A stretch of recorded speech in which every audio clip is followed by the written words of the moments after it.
nais kong makamtan sa buhay ko ay ikaw ang kahulugan.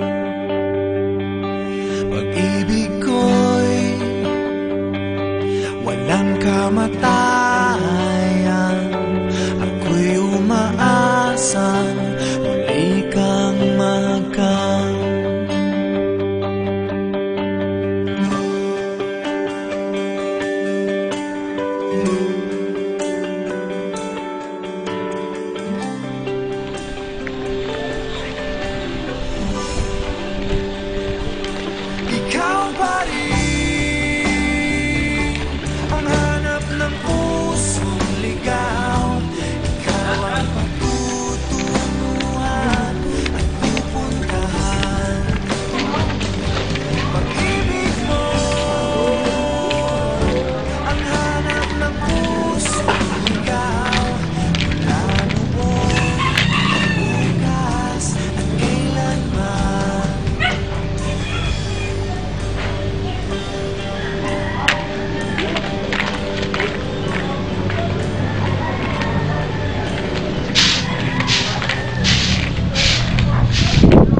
Magandang araw.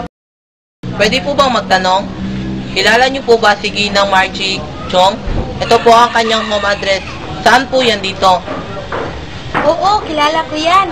Ikaw ba yung mamamasukang bagong student sa kanila? Oo.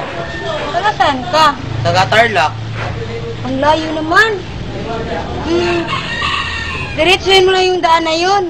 Tapos, kumaliwa ka. May kanto namang pakaliwa. Yun ang bahay nila. Salamat po. Walang anuman.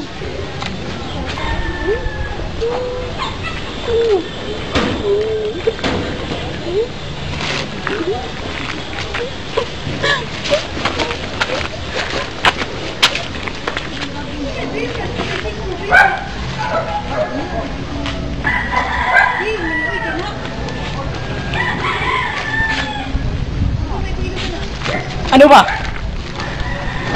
Uy, baliw! Ka nga parang harang dyan. Tabi! Sabi ngang tabi! Huwag ka nga magalat ng baho mo dito. Doon ka magalat sa inyo! Doon! Doon!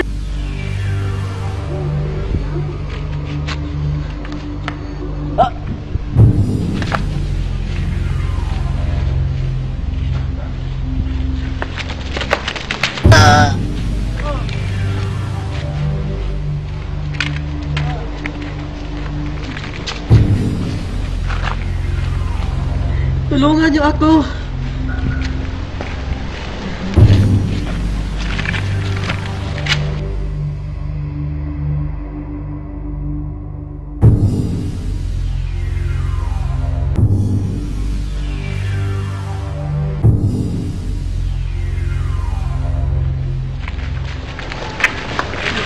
Anong nangyari dyan? Sinaksak yata. Kawawa naman. Nako, kawawang taong grasa. Buti pa nga, umalis na lang tayo. Oo nga, baka madamay pa tayo dyan. Mabuti pa nga, umalis na tayo. Ito yung taong grasa kanina. Kayanin mo, dadaling kita sa ospital.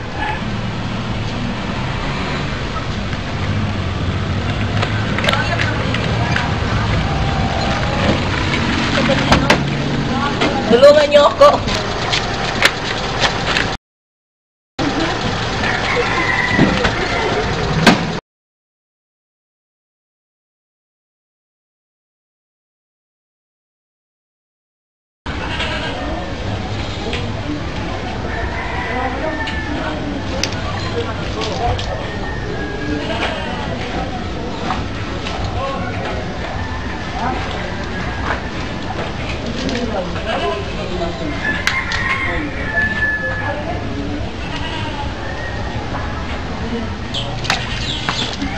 May problema ba, Manuel? Pwede po ba humingi ng pabor? Sige, walang problema. Gusto ko sanang tulungan ang taong grasang nasaksak sa daan. Kasalukuyan siyang nasa ospital ngayon. At namumblema ako sa pambayad ng ospital. Gusto ko sanang hanapin ang kanyang mga magulang. Napakabuti mong bata, Manuel. Pinahanga mo ako. Biruin mo, tutulong ka sa isang taong marumi at baliw. Huwag kang mag-alala. Tutulungan kita sa lahat ng gastusin. Ma'am, positive po. Base sa surveillance census ng nakaraang taon, sa Barangay San Adolfo, may isang Simong Cuenco na pininiwala ang wala sa sariling pag-iisip. Anak po siya ni Tanya Cuenco. Mabuti ma'am, nakilala natin ang kanyang mga magulang. Oo nga. Maraming salamat, Miss.